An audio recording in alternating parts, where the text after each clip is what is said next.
आवाज़ सिंध न्यूज़ में ख़बरुनि अपडेट जो सिलसिलो जारी है। रानीपुर में अवां खे ख़बर ॾींदा हलूं। शुमाइला मंगी जी रिपोर्ट मुताबिक़ नाहिद साजिद गुलाल मीडिया अॾो दाहींदे मुख्य जवाबदार ज़मानत ते घर वेठे आज़ाद। क़त्ल जो ख़दशो वधी वियो। हिंगोर जा ॾेरनि भाॼे जूं वीडियोज़ ठाहे वायरल करणु, ब्लैकमेल करे ज़बरदस्ती सही जायदाद जे कागज़नि ते वठण वारे मामले जो एसएसपी खैरपुर डॉक्टर समीउल्लाह सूमरो जो नोटिस।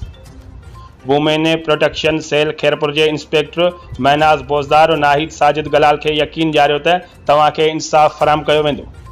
मुलज़िमनि ते FIR दाख़िल थी, पर 2 ॾींहंनि में मुलज़िम घर वेठे आज़ाद थी विया ऐं धमकाइण लॻा।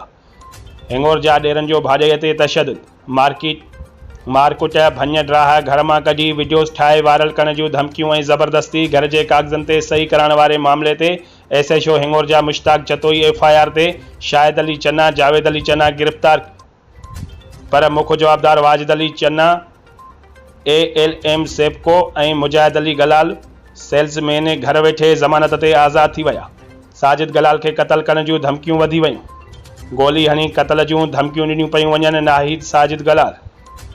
नाहिद साजिद गलाल जो वधीक चवणु हो त वाजिद अली चन्ना जो चवणु आहे त असां ॻरी क़ीमत अदा कई आहे, पुलिस असांखे SHO गिरफ़्तार न कंदो। वाजिद अली चन्ना बासरनि तरफ़ां धमकियूं थो ॾियाराए त केस तां हथ खणो।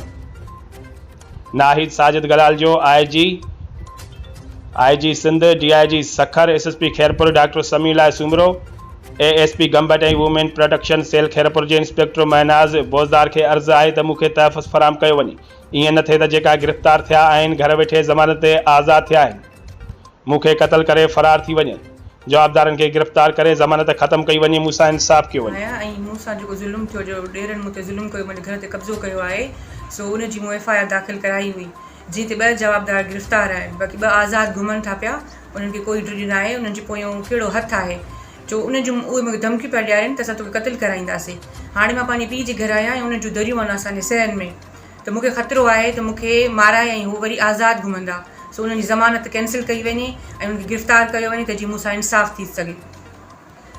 मां हिन वक़्तु बाबा जे घर रही आहियां, जंहिंजे सहन में हुननि जे कमरे जूं